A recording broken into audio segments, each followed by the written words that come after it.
One of the most common questions parents ask when they begin exploring private school admissions is this: is the ISEE harder than the SSAT?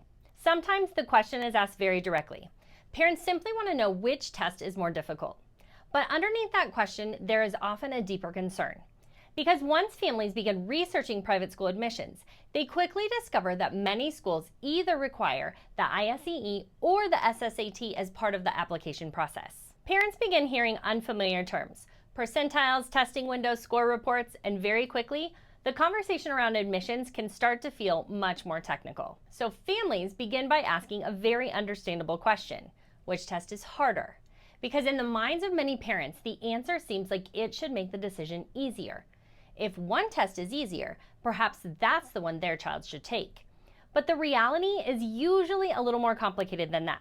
In fact, one of the surprising things many families eventually discover, which test is harder, is often the wrong question to ask. Because the real issue is not usually which test is harder. The more useful question is, which test fits my student the best?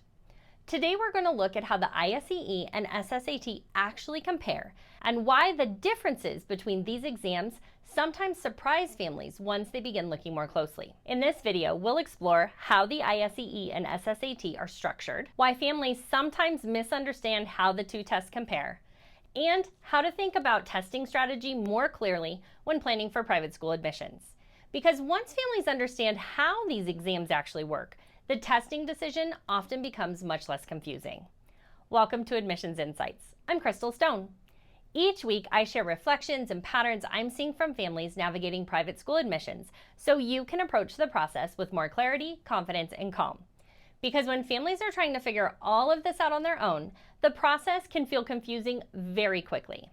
My goal is to help parents see the bigger picture more clearly. So one reason this question comes up so often is that the ISEE and SSAT appear very similar at first glance. Both are standardized tests used by many independent schools as part of the admissions process. Both evaluate students in several academic areas, and both provide percentile scores that admissions committees review alongside the rest of the application. Because of those similarities, many parents assume the tests must function in almost the same way. But once students begin preparing for the exams, families often notice something interesting. The two tests can feel quite different. Some students describe the ISEE as feeling very fast-paced. Others say the SSAT questions feel more analytical. And sometimes parents hear other families describe one exam as harder than the other. But those comparisons can be misleading. Difficulty depends heavily on the student taking the test. A format that feels challenging for one student may feel very manageable for another. That's why simply labeling one exam as harder rarely tells the whole story. In reality, the two exams are simply designed differently. And those design differences are what families usually begin noticing as they move deeper into the admissions process. Another reason this question can feel confusing is that parents often assume the choice between the ISEE and SSAT is entirely up to them. But in many cases, the decision is influenced by the schools themselves. Some schools accept either test. Other schools prefer one exam over the other, and occasionally a school may require a specific test. So the first step in thinking about testing strategy is usually very simple. Understand which tests the schools on your list actually accept.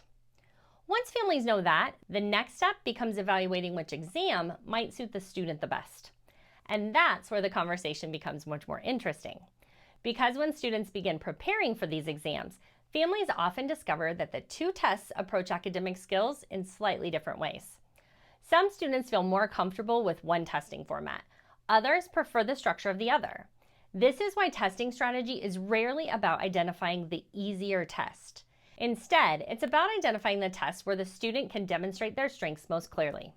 Another misconception that sometimes appears early in the admissions process is the idea that testing alone determines whether a student is admitted.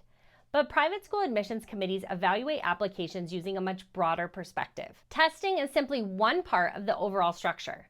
Admissions committees also consider academic performance, teacher recommendations, interviews, student interest and character, and the student's potential contribution to the school community. Testing helps understand one piece of the academic profile, but it does not define the entire admissions decision. And when families understand that context, the testing conversation often begins to feel much less intimidating. In a moment, we're going to look more closely at how the ISEE and SSAT are structured, because once families see the two exams compared side by side, the question about which test is harder often begins to fade. I talk a little bit more about how testing fits into the admissions process in my workshop, The Private School Admissions Roadmap. It's a recorded 35-minute session where I walk families through how testing, school selection, and admission strategy all fit together. If you'd like to watch it, you can find the link in the description below. Now, let's take a closer look at the two exams themselves, because once families see how the ISEE and SSAT are structured, many of the assumptions about difficulty begin to change, and understanding those differences can make the entire testing strategy clearer. Both tests evaluate students in several similar academic areas: verbal reasoning, reading comprehension, and quantitative reasoning and math. At a high level, the tests appear quite similar, but the way these sections are designed begins to reveal some of the differences students experience when taking the exams. Let's start with something many families don't initially realize. The ISEE and SSAT approach vocabulary differently. Vocabulary is often where students notice one of the clearest contrasts between the two exams. On the ISEE, the verbal section includes synonyms and sentence completion. Students are asked to identify words with similar meanings or choose the best word to complete a sentence. For students with strong vocabulary development, this section can feel quite comfortable. But for students who haven't encountered certain words before, the questions can quickly feel challenging.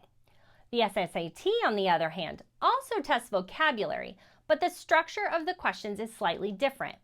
The SSAT includes both synonyms and analogies. Analogies require students to recognize relationships between words.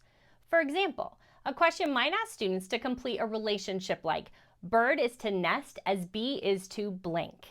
Students must identify the pattern in the relationship before selecting the correct answer. For students who enjoy recognizing patterns and relationships, analogies can feel engaging.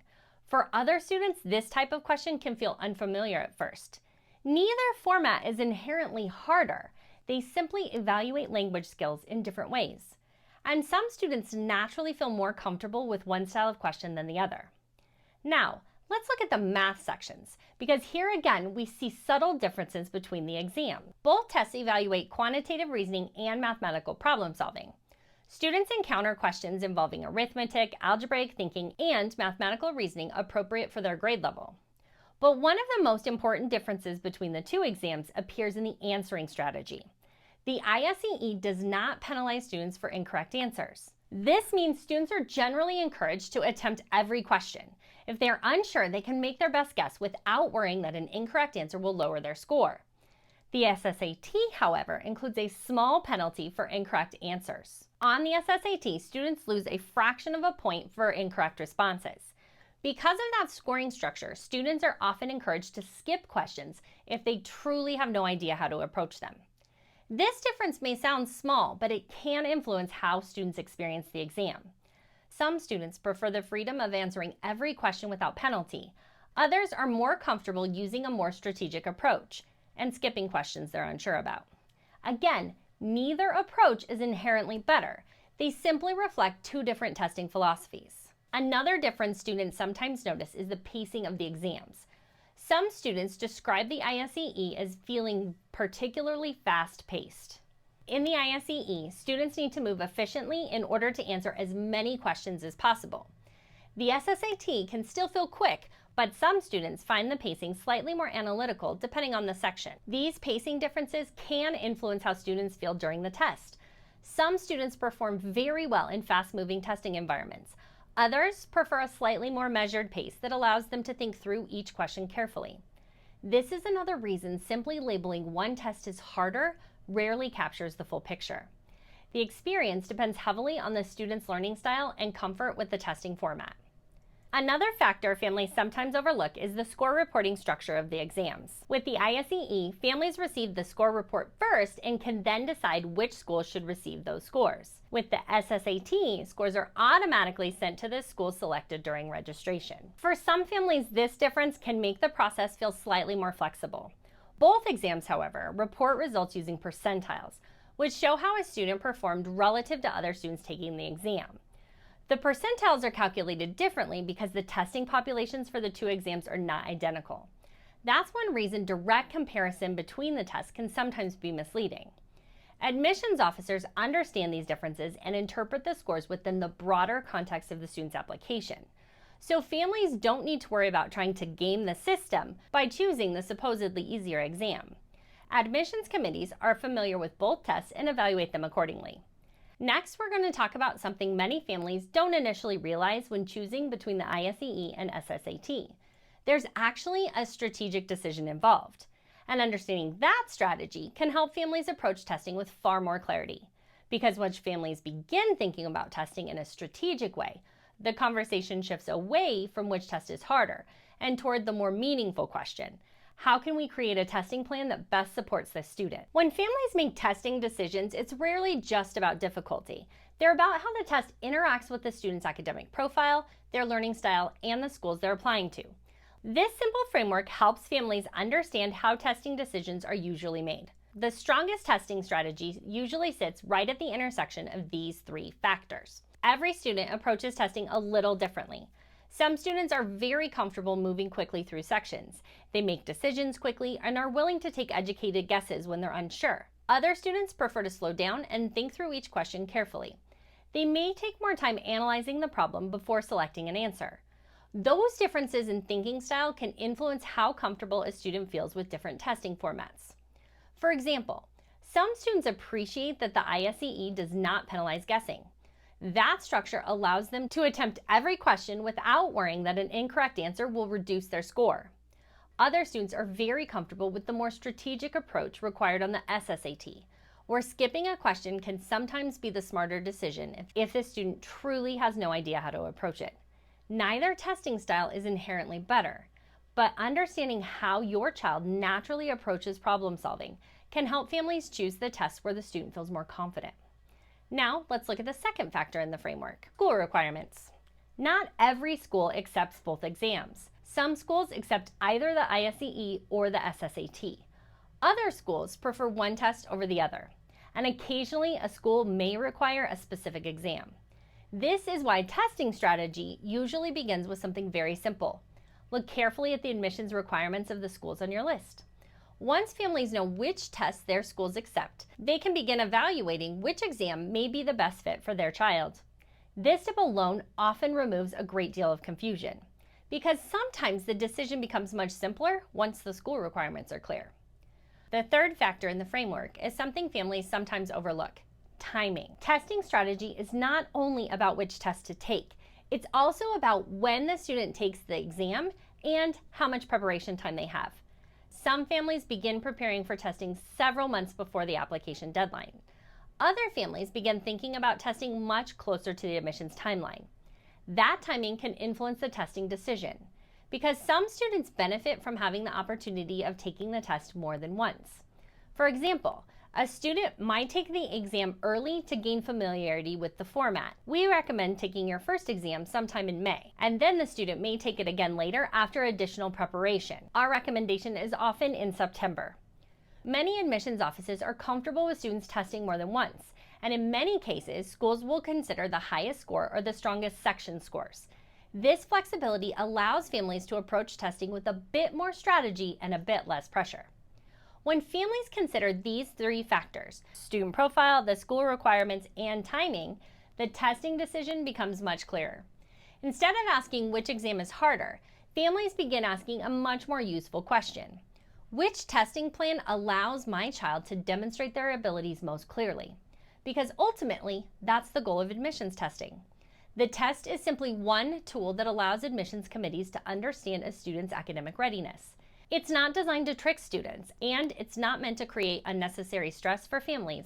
It's simply one piece of the overall admissions picture. Something many families find reassuring is that admissions officers are very familiar with both exams. They review applications from students who have taken the ISEE. They review applications from students who have taken the SSAT. And, like I always say, they interpret those scores within the broader context of the student's academic record and the school environment. So families don't need to feel pressure to identify the perfect testing choice. Instead, they can focus on creating a testing plan that supports the child's preparation and confidence. And this brings us to something many families eventually discover once they've gone through the testing process. The exam itself is rarely the most difficult part of the admissions. What can feel challenging is understanding how testing fits into the larger admissions strategy, because testing is only one component of the application. Students also have transcripts, teacher recommendations, interviews, and short essays or written responses. All of those pieces together help admissions committees understand the student more fully. In this final section, I want to bring everything together. We'll talk about how families can approach the testing decision with much more clarity and confidence.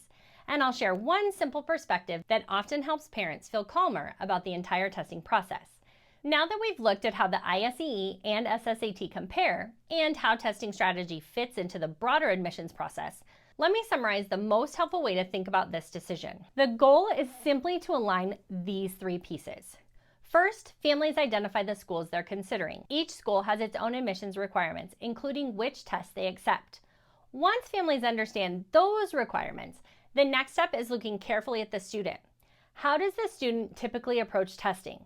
Do they tend to work quickly and confidently, or do they prefer time to think more analytically about the question? Do they feel comfortable guessing if they're unsure, or do they prefer a more cautious approach? These observations often provide helpful clues about which testing format may feel more natural. Then the final step is developing a testing plan. When will the child take the exam? For many families I work with, we often plan for an early testing date, sometimes in the late spring like May, then again in the early fall. This gives students the option of testing again if it's needed. Preparation timelines can also vary depending on the student's needs and previous testing experience. Would it be helpful to take the test more than once? Can be a very smart part of the strategy. These practical decisions often matter far more than the question of which test is harder. Because here is something that families eventually discover. Admissions committees are not looking for students who achieve a perfect testing outcome. They're looking for students who demonstrate academic readiness, curiosity, and potential. Testing simply provides one additional data point that helps schools understand how a student learns. That's why a thoughtful testing plan can make the process feel much more manageable. Students prepare, they take the exam, and the results become one piece of a much larger admissions story. Another perspective that often helps families relax about testing is this. Many students applying to private schools are taking these exams for the first time. Admissions officers understand that. They know students are still learning how to approach standardized testing. So testing results are rarely interpreted in isolation. Admissions committees also frequently consider the student's academic history, the rigor of their current school environment, the teacher recommendations, the student interview, and the overall character of the application. Testing contributes to that overall picture, but it doesn't define it. So if you're a parent currently trying to decide between the ISEE and the SSAT, here's the simplest way to approach the decision. Look carefully at which tests your schools accept. Consider which testing format best fits your child's learning style. And build a preparation and testing timeline that allows the student to approach the exam confidently. When families focus on these three steps, the testing decision usually becomes much clearer and much less stressful. Because the truth many families eventually discover is this: the question was never really which test was harder. The more important question was, how can we help our child show their strengths clearly? And once that becomes the focus, testing becomes far less mysterious and much more manageable. Before we finish, I want to share one resource that many families find helpful when they're navigating the admissions process. If you'd like a clearer understanding of how testing, school selection, and admission strategies all fit together, I've created a short parent workshop called the Private School Admissions Roadmap. In the workshop, I walk through how admissions committees evaluate applications and how families can approach the admissions process with much more clarity. It's about 35 minutes long, and you can watch it instantly for free using the link in the description below. Many parents find it helpful because it brings together the different pieces of the admissions process in one place. If you're a parent navigating private school admissions and would like clear guidance each week, I'd invite you to subscribe to the channel so you don't miss future admissions insights. Each week, we talk about testing strategies, school selection, admissions timelines, and how families can approach the private school process with much more clarity and confidence. Thank you for being here, and I'll see you in the next Admissions Insights.